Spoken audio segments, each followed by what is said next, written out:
各位现场的贵宾、业界先进以及我们现场所有亲爱的来宾们，大家好！欢迎您回到2022创意内容大会国际趋势论坛。下一场议程的主题是亚洲内容推向国际，故事全球热销关键。Can Asian shows conquer global audiences？ 我们将邀请到2位重量级的语坛人为我们线上连线。讨论亚洲故事如何跨越语言的障碍，成为全球串流平台的新宠。由于游戏在全球热卖，全世界在一夕之间认识了韩国文化和韩国的传统游戏，足以看出亚洲的故事在欧美也是有相当大的发展潜力。而在串流影音的时代下，台剧又如何达成在地全球化的策略？将台湾的文化推广到全世界呢？ This session will focus on the development, production, and marketing of Asian stories, and discuss how Asian stories can overcome language and cultural barriers and become the new favorite of global streaming platforms. Ladies and gentlemen, let's welcome the host of this session, the advisor of TAICCA, Mr. Terris. 各位亲爱的嘉宾，让我们来邀请我们的主持人、文化内容策进院柯子怡顾问，请上台，欢迎。Everybody, good morning, and welcome to the forum. This is the forum at TCCF, and this is the second of several panels happening at the forum these next couple of days. So thank you for joining us. That's a long walk, by the way. Thank you for joining us here today, whether you're watching online or here in the audience with us. Actually, it's a nice crowd. I think we're full of a lot of local participants, attendees to TCCF. And then also for the first time in a couple of years, we're able to welcome some guests from outside of Taiwan to join us at TCCF. So welcome to Taipei and welcome to the forum. In the audience today, also, we have some of the leading film creators currently working in Taiwan, the writers, directors, producers, and we have not only the veterans, the well-established players who are award-winning teams already representing Taiwan on the global stage over global streamers or in theaters, film festivals all over the world, but we also have the next generation of young talent who's working hard to pick up the mantle and continue to represent Taiwan in film and TV around the world in the coming years. So thank you all for joining us today. My name is Terris. I am an American producer, currently based in Taipei. And I always say currently based, as I haven't been here for almost 20 years already, like I'm going somewhere. But while I'm still here, I'm happy to be one of 2 international advisors to TAICCA, Taiwan Creative Content Agency. And as many of you here know by now, TAICCA, in a nutshell, is here to support local content creators, including film and TV creators. So to the extent that you have a dream that you want to realize, especially if that dream relates to reaching outside of Taiwan and connecting with global markets, global audiences, well, TAICCA's job is to do what it can to try to help make that happen. And my job is to try to help TAICCA, try to help you. So that's why we're excited for this discussion today, where we're going to be asking, can Asian shows or stories conquer global audiences? I don't want to ruin it for you, but spoiler alert, I think the answer is yes. Yeah, I mean, it has to be yes, because our 2 very special guests today have already proven that that's the case, that Asian shows and stories can conquer global audiences. So today's discussion is actually going to be more along the lines of how can Asian shows and stories continue to conquer global audiences. And with that, I'd like to introduce our 2 panelists. First is Jamie Lai. Jamie is joining us from LA, where she's the head of the LA office of Bound Entertainment, a Korean media entertainment company based in Seoul, behind hit shows like Dr. Brain, the first Korean language series on Apple TV+. Jamie previously was also a development executive at Pearl Studio in China, where she, amongst other projects, helped to package and produce Korean-Chinese co-productions like Bounty Hunter with Lee Min-ho and Tiffany Tang. And above all, or underpinning it, something close to my lawyer heart, Jamie is also a lawyer, has a legal background, and it always makes me happy to see a lawyer go on to be a great producer. That makes me very happy. So, Jamie, how are you? Welcome. Thanks for joining us. Hi, everyone. Can you hear us okay? Yeah, I can hear you guys fine. Perfect. Okay. Okay. We also have with us this morning Sue Hugh. Sue was one of the co-runners on the first season of AMC's The Terror. Sue has also written on shows like Under the Dome, the adaptation of the best-selling Stephen King novel, one of my favorites, and also AMC's The Killing. Sue is also, of course, the showrunner, the executive producer, the writer, and the visionary behind the critically acclaimed adaptation Pachinko, the hit drama series on Apple TV+. This past year, Sue has also ramped up her incubator called the 1,000 Miles Project, which is designed to bring Asian American Pacific Islander stories to cinematic life and to help jumpstart the careers of those creators behind the stories. And Sue is joining us from the East Coast. Hi, Sue. Welcome to TCCF and TAICCA. Thank you for joining us. Thank you for having me. Hello, everyone. Hi. So what we're going to do next, very quickly, is to try to get a little insight into both Jamie and Sue's background, because I think it might be relevant to today's discussion.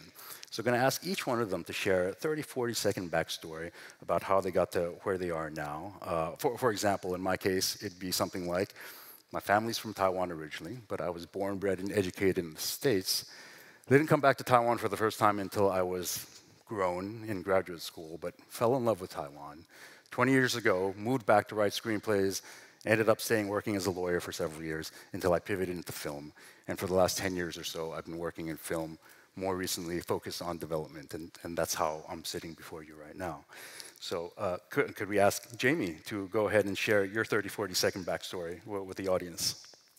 Sure. My family is similarly as Terris is from Taiwan. I was born and raised in Sacramento, so I'm an ABC.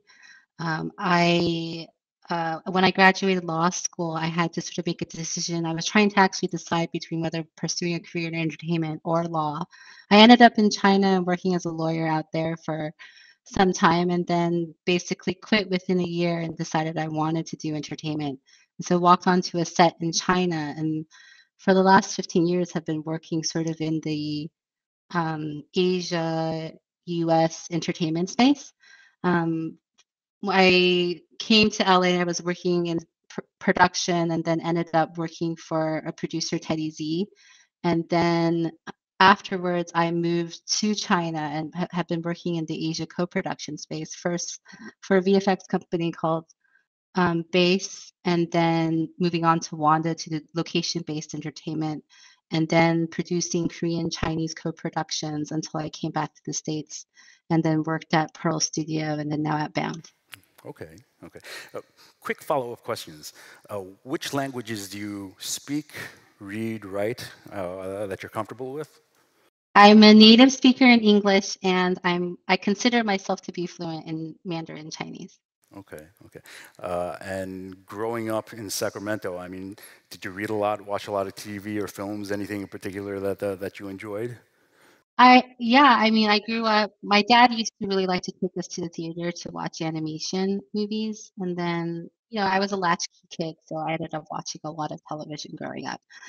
But not really being able to see anything from Asia until I got to college. Okay. And then when you got to college, there was more access to, I guess, films and TV, non-English films and TV, things like that. Yeah, exactly. Okay, great. Thank you. Sue, could we ask you to share your 30, 40-second backstory? Yeah, so I was actually born in Korea and I came to the States when I was 1 with my parents, and it was sort of a classic immigrant childhood where my parents worked a lot. So my brother and I, like Jamie, we were latchkey kids. I knew that I wanted to go into film fairly early. I think I was about 12 years old, but I didn't really know what that meant, what being a filmmaker meant. And so when I went to college, I actually focused on experimental filmmaking and went more into the art world initially. And then I realized I wanted to become more of a narrative filmmaker. So I went to USC for graduate school. And from there, I got into television. Okay. And again, same follow-up questions. What languages do you feel comfortable speaking or reading or writing? Aside from English, I can understand Korean fluently. My speaking is not very good. Okay. And also, growing up in the States, then, I mean, was there a lot that you read or watched, books that you read or TV, films that you watched growing up? Yeah, I mean, I watched a lot of television. I always say that Leonardo DiCaprio in Growing Pains was my first crush. And then my mother, my parents, in order to keep that root back to our homeland, we went to the Korean video stores every week. And, you would always rent like 20 videotapes because the Korean series were so long. And so growing up, I grew up with, that generation of K-dramas. Okay, so you did have a little bit of that exposure kind of as you were growing up, the Korean film and TV. Yeah. Okay, great, thank you. Okay, well, we'll pull back now from this personal dive into the panelists and then go really high level and try to figure out, get a perspective on the market, what the market looks like now for Asian shows and stories. And we think it might be helpful to take a look at the market from a couple of different vantage points. One is the audience, what audience appetites are now, what the audience is doing and looking for. And then taking a look at what creators are doing and thinking right now. And then finally, trying to figure out what buyers and investors and global streaming platforms might be looking at. So want to ask, starting with audiences, Jamie and Sue, you've both overseen development and production on Asian shows, or these non-English shows, during the sea change of global streaming, this new era. I mean, where do you see audiences now and their appetites for these kind of shows and films? Maybe we can start with Sue. It's funny, I think if you had asked that question, you would get if you asked that question 5 years ago, 1 year ago, and now, I think you would get 3 very different answers. And that's how volatile and fast changing the market is. I mean, 5 years ago, we would have said there was no Western appetite for Asian television specifically. Then a year ago, with Squid Game's popularity, we would have said that the demand was enormous and it was a creator's market. I think now we are retracting again, and there is more conservatism just because the market's turning, and it's starting to change again. Quick follow-up. I mean, what would you attribute some of those changes to in the first place, from 5 years ago to Squid Games? I mean, was it just Parasite, Squid Games that kind of triggered a whole change, or other factors in the mix? Well, I think first of all, with the launch of the streamers, everyone knew they wanted to go into global marketplaces, and Asia, after Western Europe, became that natural second marketplace. And with the success of Squid Game and Minari and Parasite, people really thought there was a global audience. I think, unfortunately, what we're finding, though, is that the television audience, streamers audience, haven't caught up. And that the question now, I think, that's everyone asking is whether or not those were the lightning in the bottles, as opposed to demand. And so I think we're facing some hard questions now. Okay, yeah, and actually, Jamie, this connects to something we've talked about before, I think, and when we talk about Squid Games, for example, as a case to look at. Here in Taiwan, we hear a lot the last couple of years or so, after the success of Parasite and Squid Games. When can Taiwan make its Parasite or its Squid Games? And of course, that we all know that's a loaded question. But so what does Squid Games represent to the current market then, Jamie? What would you say? It's an outlier, the beginning of a trend, or kind of peak Asian TV where it's kind of all downhill from here? I mean, I think it's hard to say that it's like, I do think it's an outlier in the sense that there are still a lot of people who watch K-dramas across the board, but none of them have caught on fire as big as Squid Game, probably for a variety of factors. And I have a lot of theories about that, and I can talk about it endlessly. But I think for me, I think that what Squid Game represents, especially for Asia content as a whole, is that more and more people are willing to, or have an appetite to, look past like the actors that they're familiar with or beyond subtitles for good storytelling. And so what's really exciting about what the streamers offer is that and I do think Sue is right, is as the streamers became more global, it provided this window for people who didn't have to leave their homes to sort of get stories and access to actors and celebrities and basically storytelling from other places that they normally wouldn't be able to do in a very easily accessible way. And that you're going to continue that people will have that appetite because it is sort of a different perspective. that you would get from normal, like if you were to only watch things linearly on broadcast or network here in at least in the Western world. This connects to something Sue mentioned earlier on, and kind of leads us a little bit into a discussion about creators. Oh no, I'm sorry, not creators, but buyers and platforms and all these big players who are looking to acquire or co-develop content. And that's what is their mindset right now?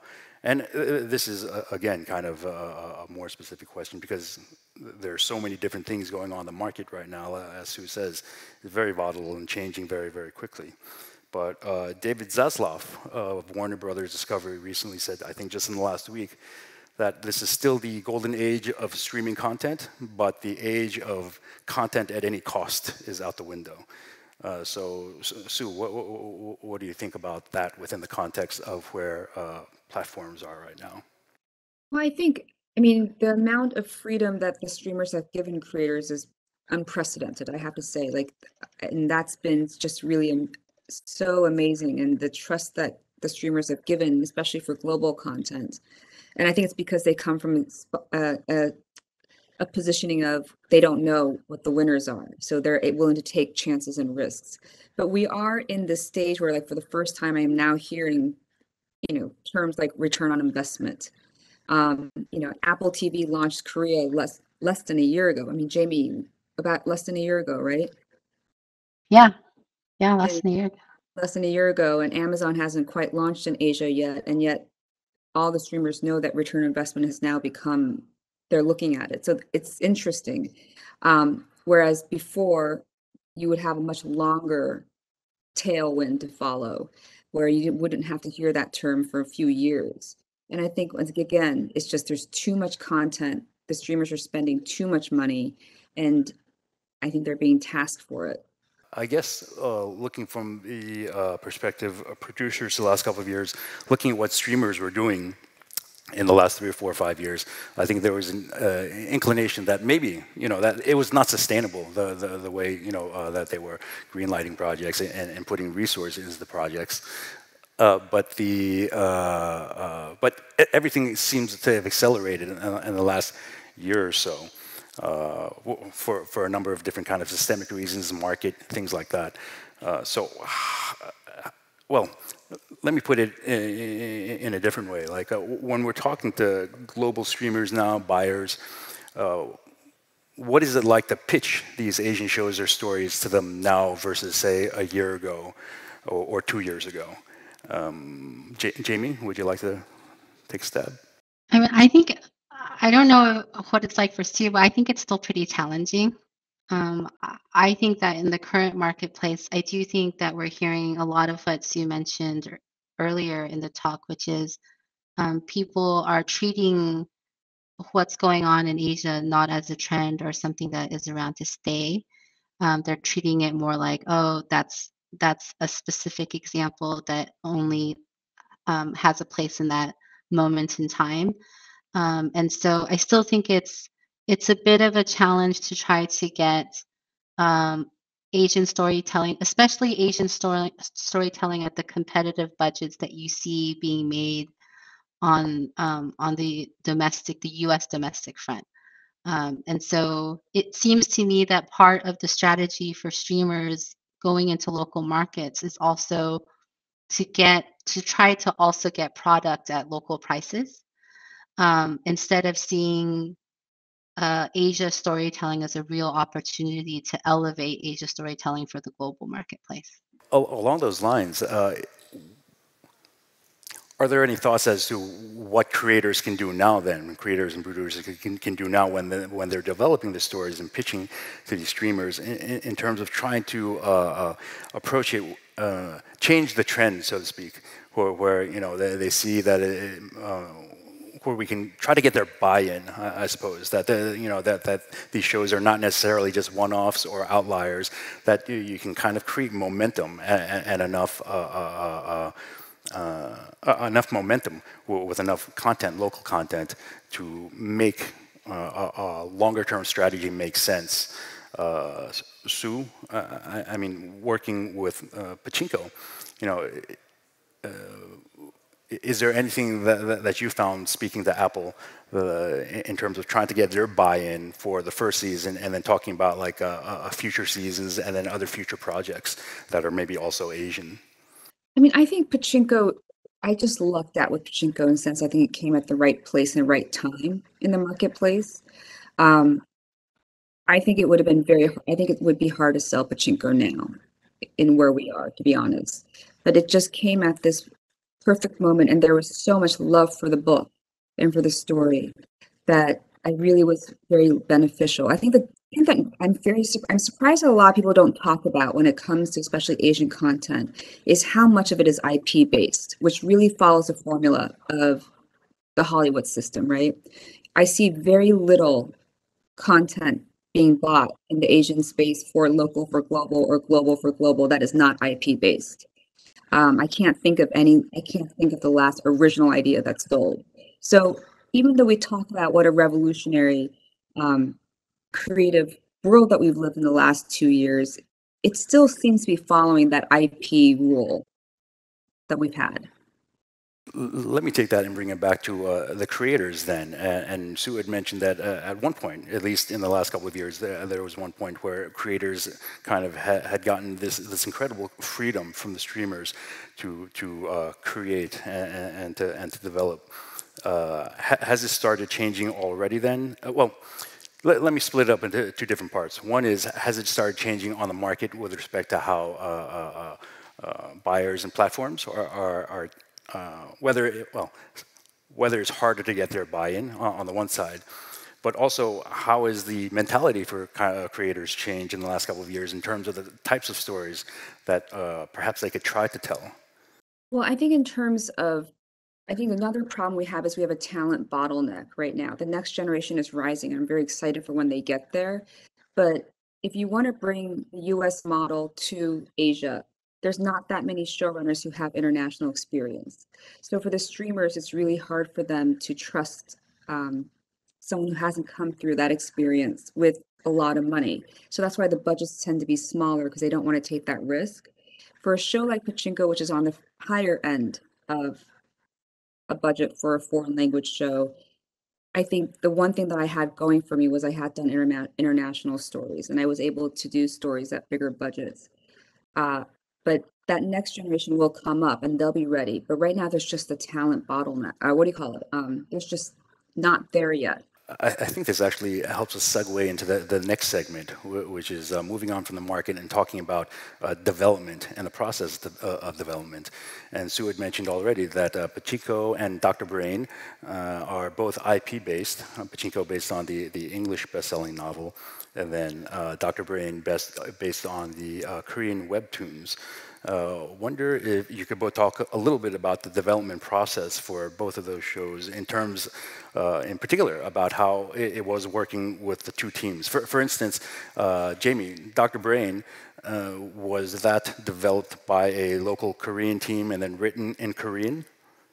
Yeah, it was what I find really interesting about the adaptation of Dr. Brain from Webtoon is it was a Webtoon written by a Korean creator, but he had originally sent the original Webtoon in Boston.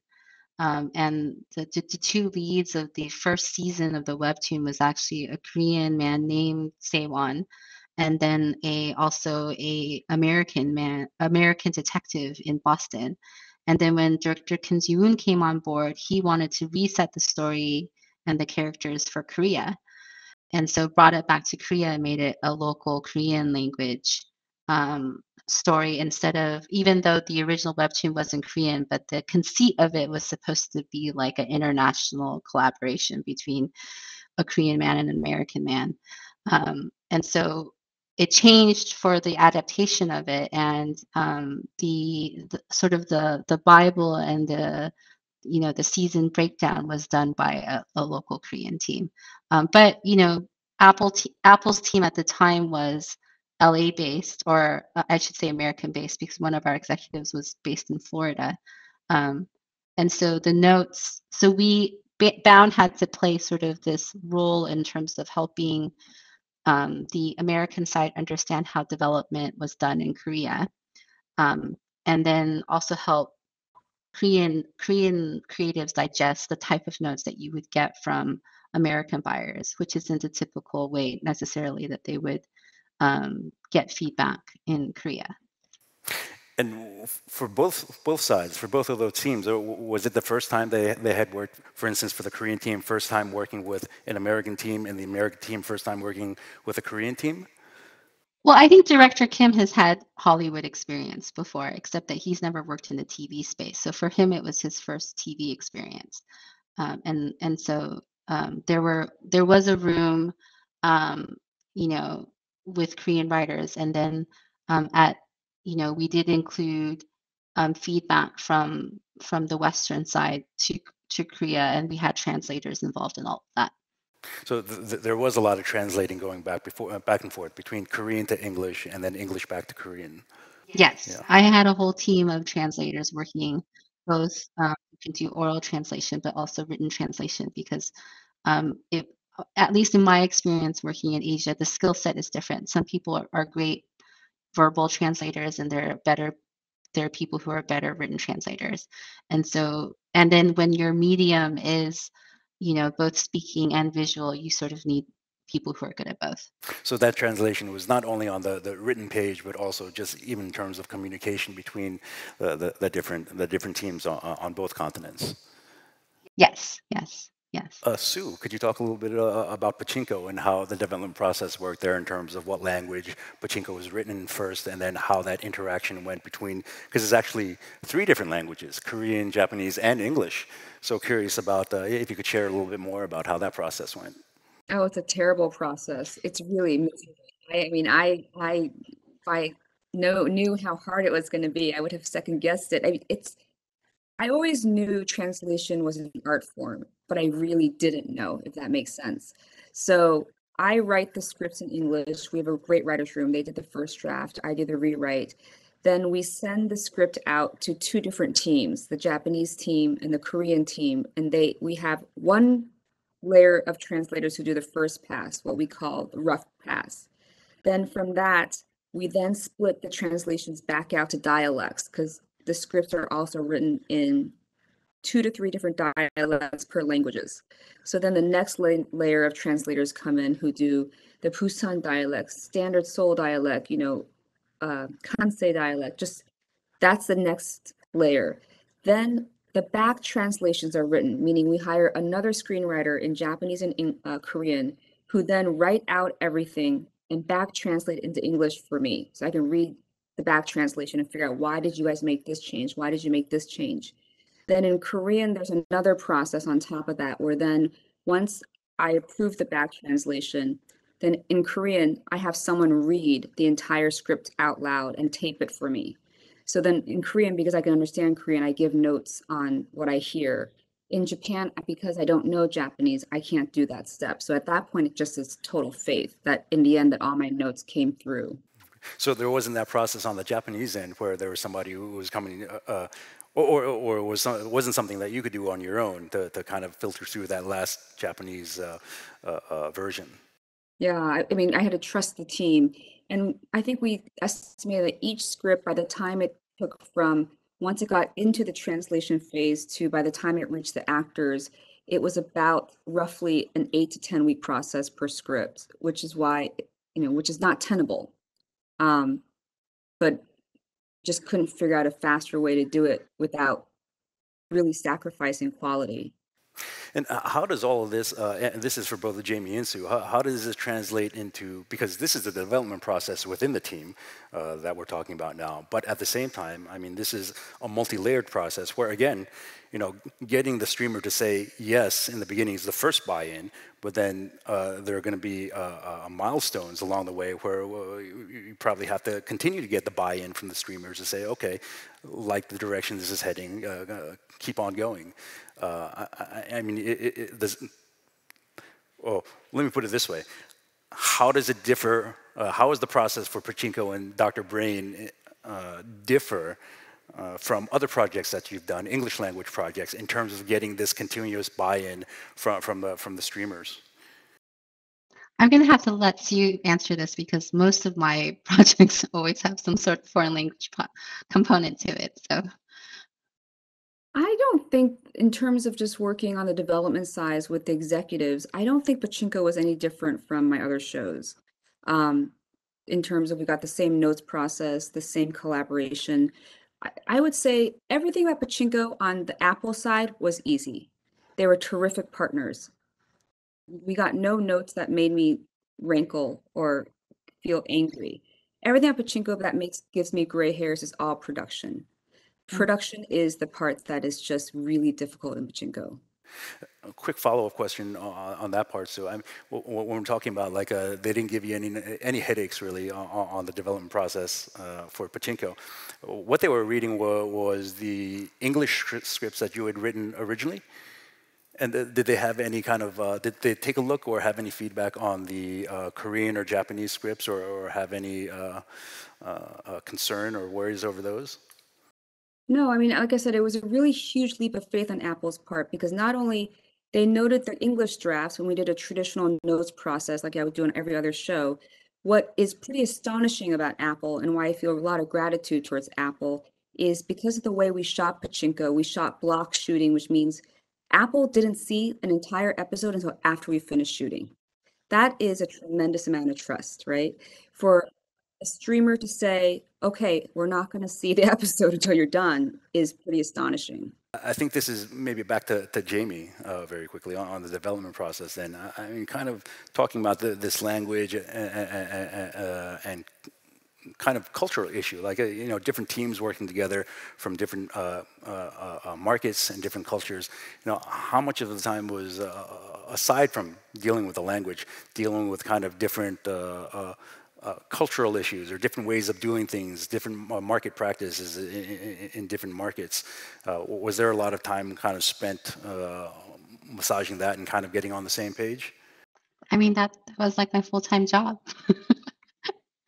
Yeah, I mean, there's a lot that's different between shooting, even between China and Korea, which are both countries in Asia, and then also from Korea to Hollywood, right? Just in terms of even from how you pitch to the reports that you send over, just culturally how people stay in touch, who to call, how budgets are done, because in the States they have something called movie magic, and that doesn't exist in Korea. They do everything on Excel. Um, and so the budgets are all on Excel sheets and require a little bit more. You can't just plug in a different number and have everything change for you, and then you have to go back and make sure all the cells are calculating correctly. And then some of I mean, and this is true even in China, that like some of the in the States, every single person is budgeted for, like everyone is a line item.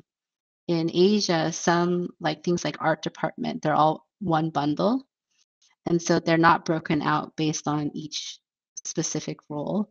And so those were all things that had to be sort of discussed and vetted, and even the legal. So like when Apple sent over all of their hundreds and hundreds of pages of policies, we actually had all of that translated into Korean for the teams, you know.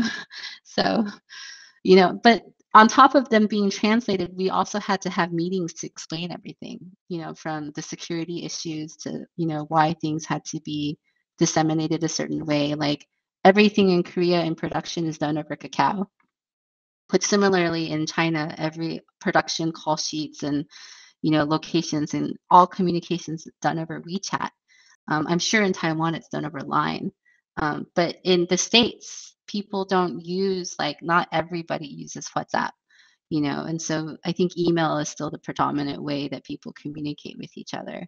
And so it's also about how do you get people in the States to sort of adapt into the way people do local filmmaking. Right. And I think the difference between like Dr. Brain and Pachinko too was that we weren't bringing a whole team of people from Hollywood that would report back to Apple's production team. It was about how do we help the local production team somehow get what they need across to Apple's production team in LA. So trying to pull some of these threads together, I mean, I guess what I'm trying to get at is that it's not simply just a language issue. It's not just about English to Korean or English to Chinese or English to Japanese. That's a part of the gap. I mean, it's also about the language of development, how development works differently in different markets, and how legal works differently in different markets. I mean, Jamie, when you talk about contracts being translated into Korean, that's language, but then there are also the legal mechanisms that exist in Hollywood that may not exist in Korea or Japan or Taiwan. And that's very much it's a burden on somebody like Jamie, who has to kind of jump in and try to coordinate between the different teams and markets to try to get everybody on the same page.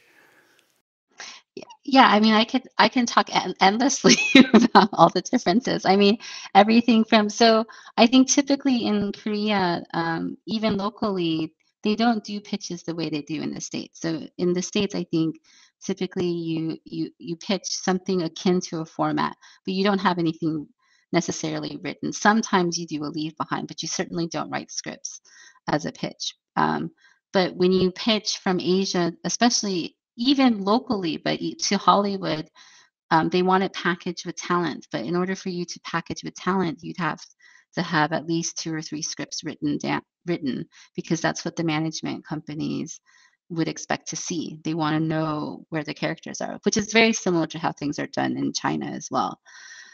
So even in that step, it's different. Also, they don't audition in Asia. Across the board, they don't audition. And so I think it's this really strange and wonderful thing that Pachinko was able to have that as part of their process. But, even if you were to ask, our director, he didn't understand why he had to audition anybody. He felt like he sort of knew and understood who the talent was in Korea. And so he didn't, even though Apple early on had that expectation, that wasn't the kind of way that our filmmakers were going to engage as part of the filmmaking process, right? And and then you mentioned contracts, and I don't know how many. I had hours and hours and hours of calls with our local Korean lawyers, and our U.S. lawyers, and then Apple's lawyers, just to discuss, this one thing about music, or this one thing about options, and how to explain that in different languages. And I'm not even fluent in Korean. I mean, I don't speak Korean at all. So, Not yeah. even a little, right? After all that. I can probably name food, but that's about it. Okay. Well, let me take that and let's dovetail into development itself a little bit. And when we're talking about Asian shows and stories, something we hear here locally when we talk to writers, directors, and producers is sometimes, we want to tell our local stories, but we're not sure if it'll translate, if it'll cross the borders, And it always makes me think of Robert McKee, the master behind the screenwriting Bible story, right? And he's done these seminars all over the world, and he had one where he spoke to Russian students, and one Russian student asked him the same question. I'm a Russian, but I want to tell these stories, but I don't know if Americans, for instance, will understand what I'm trying to say, because we seem to think so differently. And McKee, his feedback was, I'm paraphrasing a little bit, but it's okay to be different. In fact, that's what the whole world wants to see, how different parts of the world, different people are different. So first show us how you're different, but then show us how you're the same, which is basically talking about getting to the universal core, the humanity of all these stories. No matter where you are in the world, somebody may be able to understand your story. So is that a part of the development process for instance, for Pachinko, when we're talking about, these families and these different time periods and these different locations? Is that part of your process for developing a story that can appeal to a broader audience? I mean, without a doubt, you want to make sure that when you're pitching your show, that it does speak on that universal resonance. But I sometimes, the thing that I worry about is either you have a good story or you don't. I do think this is pretty binary, and I think sometimes we try to game the system. And whether or not a story is specific or universal, are they leaning in? You know, when you're at that pitch and you read the room, you can tell, are they thinking about lunch, or are they thinking about what's next in your pitch? And I think that just comes down to the power of narrative. I've done pitches where like I was like, wait, as I'm pitching, I was like, this is not a show. I can't believe I'm here pitching this, right? And you hear yourself, and it's a bullshit factor going off. I think with Pachinko, because the story, as specific as it was just such a compelling story. And you know, everyone got very emotionally invested in it, and the rooms got very emotional as we were pitching it. So it's a story about a young woman who's illiterate, who moved from Korea to Japan.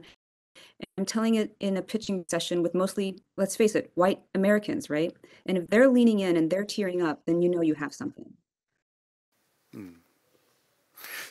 Jamie?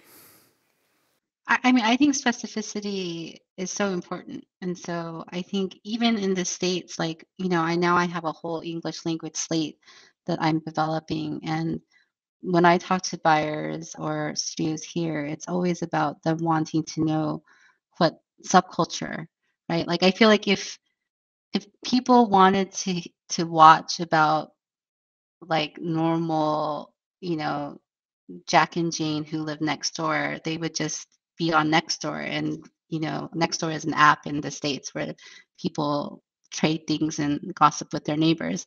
They would just be on that. And reality is almost more compelling than drama. And so I think people gravitate towards, you know, watching television and film because they sort of want to be immersed in another person's subculture. And that specificity, I think, is also where you find the universality, right? That, you know, even in another country when they're dealing with things like, you know, immigration or where food comes from or something, that you're still dealing with the same basic emotions that is shared by all different cultures. But you tap into it in a different way, and you'd be surprised to what people sort of will find commonality in, as long as you're specific about it.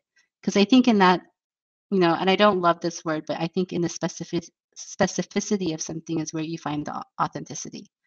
And so, and I think that actually segues right into the next part, which is authenticity. And for both of you personally, kind of telling these Asian stories, how much of it is, how is it different, for instance, Sue, for you telling, well, let me put it this way. Sue was kind enough to join us the other day in our in a class for Emerge. Emerge is one of our programs that we're doing at TAICCA, where we've partnered with Imagine International in Hollywood, and then 60% Productions in Hong Kong, where we've created this creative lab to nurture young talent here to get ready to work for and with Global. And Sue was kind enough to join us the other day.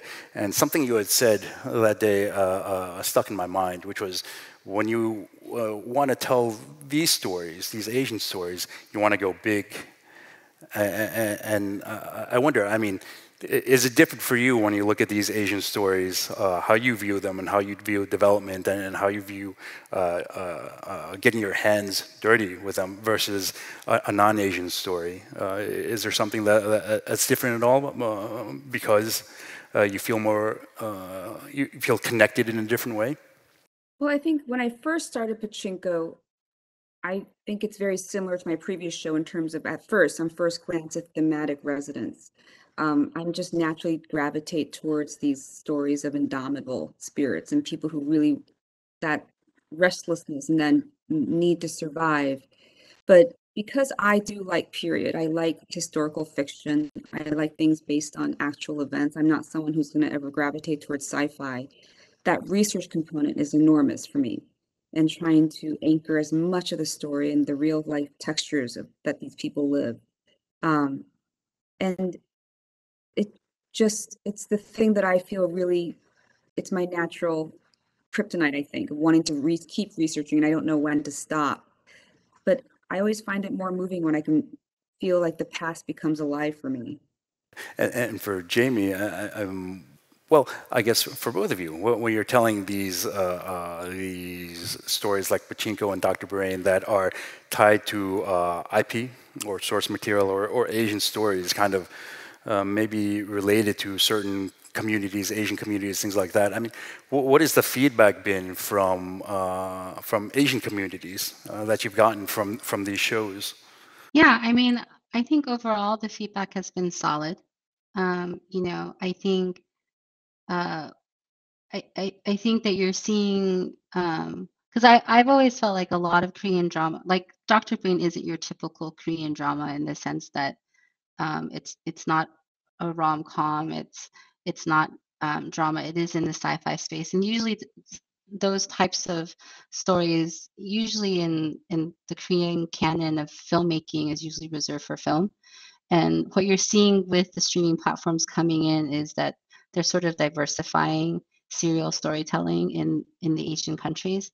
And so I think it was exciting for the community to have something a little bit different than what they would usually get on broadcast television in Korea there. And then the reception in the US and among the Asian American community has also been great. We had a lot of critical success from like the media outlets here, but people at large.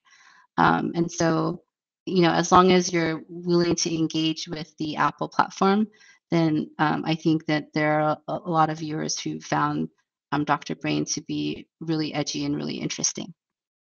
And Sue, for Pachinko, did you also get similar kind of feedback from the community, from Korean and Japanese community or Asian American community?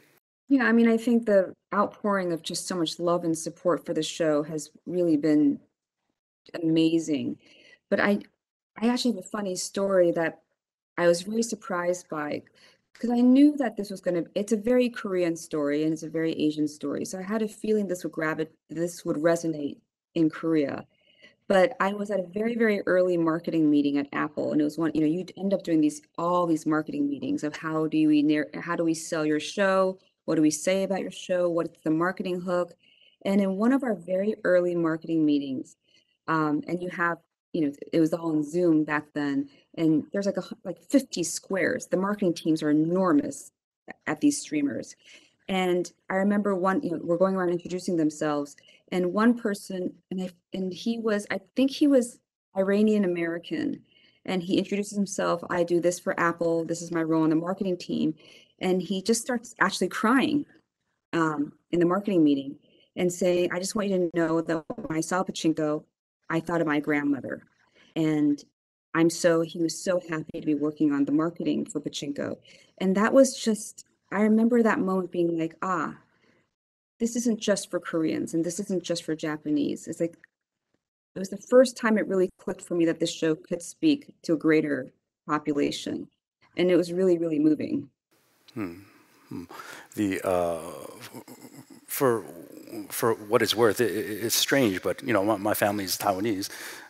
Watching Pachinko made me think of the first time I watched The Godfather back when I was in high school, and it was this strange sense of, you know, The Godfather is about this Italian-American family, this immigrant story basically, and it wasn't my family, it wasn't my culture, my time period, anything like that, but still, it still resonated with me, you know, that somehow that immigrant family trying to make its way in America resonated with me. And Pachinko, similarly, somehow kind of gave that same kind of a vibe. I remember very, very clearly, like, this is not my culture, my family didn't grow up in this time period, but you can also still relate to somehow to everything that's going on.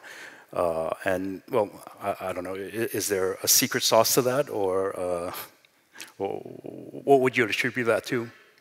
I think it's funny that you mentioned The Godfather, because The Godfather was the movie that I saw at age 12 years old that made me want to be a filmmaker, you know? And at the heart of the story, The Godfather is a family story. I mean, a strange family story, but it is a family story.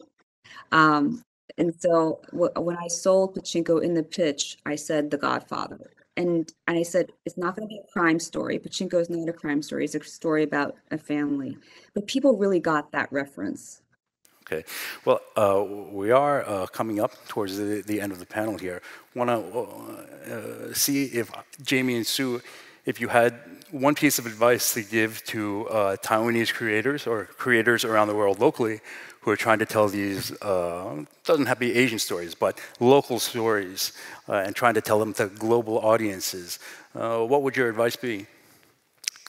Sue, could we ask you to share first?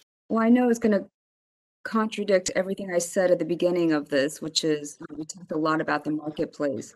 But I think at the end of the day, you can't worry about the marketplace because the marketplace is always going to switch and flux on you. And as creators, the superpower that we have is creation. And so when you think about stories that you want to tell, you just have to let the marketplace go. You have no control over it. But the one thing you do have control over is your voice.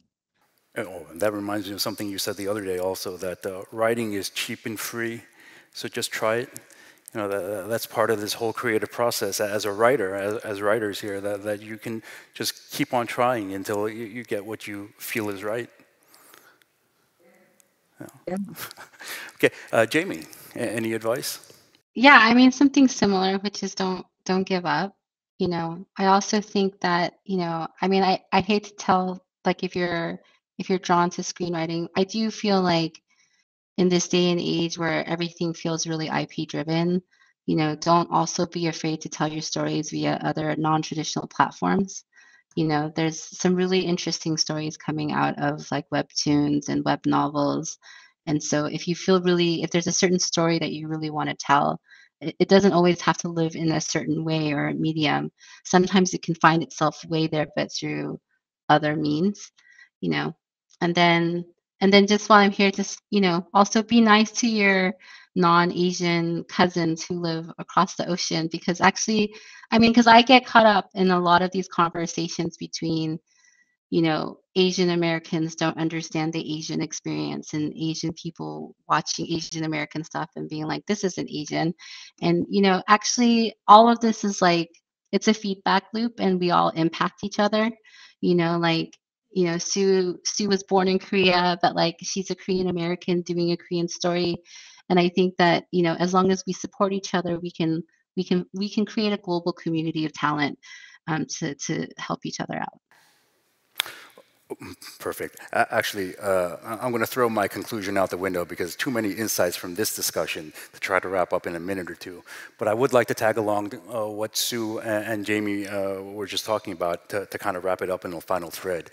And that's to say, well, trying to share Taiwanese stories with the rest of the world, nobody said it was going to be an easy thing. There are challenges ahead, but it's something that we can absolutely do.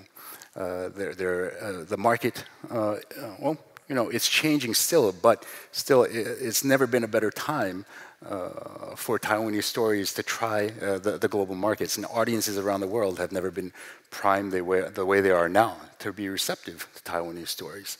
So I think from TAICCA's point of view, or from my point of view as an advisor to TAICCA, what we hope is that the takeaway will be the fact that this panel has happened today, and that Sue and Jamie, as busy as they are, have so kindly agreed to join us and share their insights, and the fact that TAICCA has created this partnership with Imagine International in Hollywood, 60% productions in Hong Kong, and that Emerge exists. Well, we hope what that shows everybody in Taiwan is that although Hollywood may seem like a faraway dream, maybe too far away sometimes, maybe it's not so far away as we think. I mean, they're right here on stage with us, and they're willing to share, and they're willing to work together, and they're curious about Taiwan and curious to learn more about our stories. So we hope this encourages everybody here to work together, to work hard, and to dare to dream a little bit bigger, because we can do it. Yeah. Okay. Okay.